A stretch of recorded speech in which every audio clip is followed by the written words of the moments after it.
अगर कांग्रेस हमें भेड़ियों के सामने फेंक देती है तो यह हमारे साथ सबसे भारी दगाबाजी होगी। यह दर्द और गुस्सा था सीमांत गांधी के नाम से प्रसिद्ध खान अब्दुल गफ्फार खान का। लेकिन ऐसा क्या हुआ कि हमेशा अखंड भारत की बात करने वाले मोहनदास गांधी ने भी देश के बंटवारे का समर्थन कर दिया।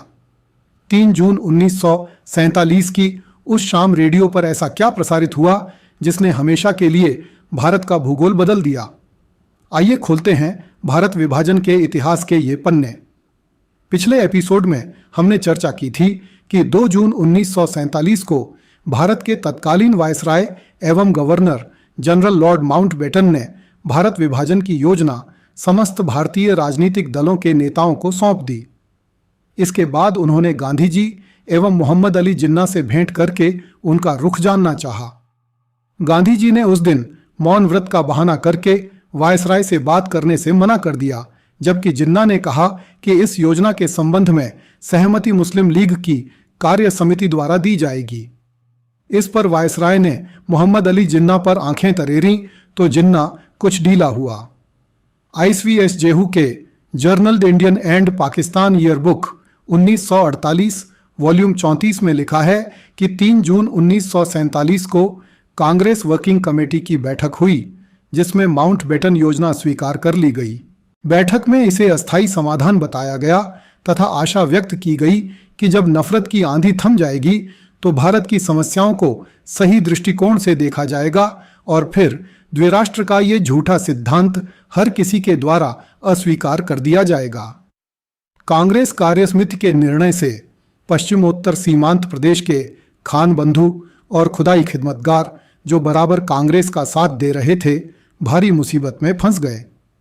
जब वर्किंग कमेटी की बैठक में गांधी जी ने भी माउंटबेटन की योजना का अर्थात देश के बंटवारे की योजना का समर्थन किया तो सीमांत गांधी अब्दुल गफ्फार खां अवाक रह गए। अबुल कलाम आज़ाद ने लिखा है कि सीमांत गांधी अब्दुल गफ्फार खां को आश्चर्य हुआ कि बंटवारा स्वीकार करने के पहले पश्चिमोत्तर सीमांत प्रदेश के नेताओं से पूछा भी नहीं गया।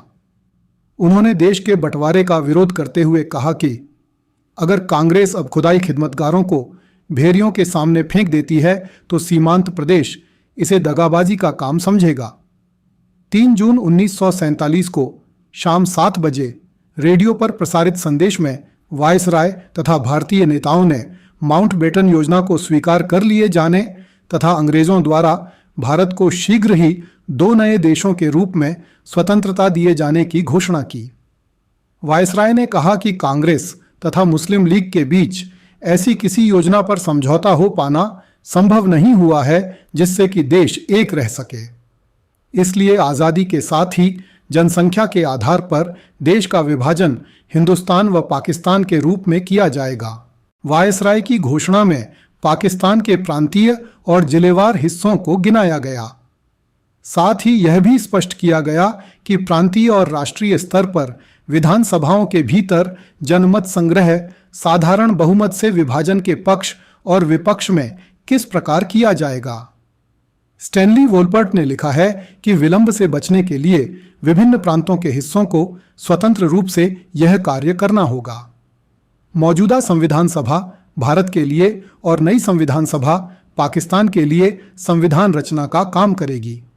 ये संस्थाएं अपने नियम स्वयं बनाने के लिए स्वतंत्र होंगी। स्टैनली वोल्पर्ट ने लिखा है कि वायसराय माउंटबेटन के संदेश के बाद जवाहरलाल नेहरू, सरदार बलदेव सिंह और मोहम्मद अली जिन्ना के संदेश प्रसारित किए गए। नेहरू ने अपने वक्तव्य के अंत में सुभाष चंद्र बोस द्वारा दिया गया नारा उच्चारित किया, जय हिंद, जबकि मोहम्मद अली जिन्ना ने अपना भाषण पाकिस्तान जिंदाबाद कहकर समाप्त किया। जवाहरलाल नेहरू ने वायसराय की घोषणा का स्वागत करते हुए देशवासियों से अपील की कि वे इस योजना को शांतिपूर्वक स्वीकार कर लें। नेहरू ने कहा, हम भारत की स्वतंत्रता बल प्रयोग या दबाव से प्राप्त नहीं कर रहे हैं। यदि देश का विभाजन हो भी जाता है तो कुछ दिनों पश्चात दोनों भाग पुनः एक हो जाएंगे और फिर अखंड भारत की नींव और मजबूत हो जाएगी। जिन्ना ने अपने भाषण में कहा, यह हम लोगों के लिए सोचने की बात है कि जो योजना बरतानिया सरकार सामने रख रही है उसे हम लोग समझौता आखिरी सौदे के रूप में स्वीकार कर लें। सिखों के नेता बलदेव सिंह ने कहा, यह समझौता नहीं था, आखिरी सौदा था। इससे हर किसी को खुशी नहीं होती, सिखों को तो होती ही नहीं। फिर भी यह गुजारे लायक है, हमें इसे मान लेना चाहिए।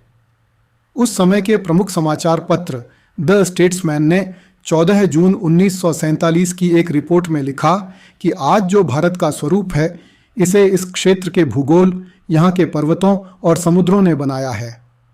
आर्थिक परिस्थितियों और अंतर्राष्ट्रीय मामलों के चलते भारत की एकता और जरूरी हो जाती है। भारत का जो स्वरूप हमेशा से हमारी आंखों में बसा हुआ है, वह हमारे दिलो दिमाग में बरकरार रहेगा। अगले एपिसोड में देखिए, खाकसारों ने जिन्ना पर प्राणघातक हमला बोल दिया। कृपया इस चैनल को लाइक, सब्सक्राइब एवं शेयर करें। धन्यवाद। जय हिंद।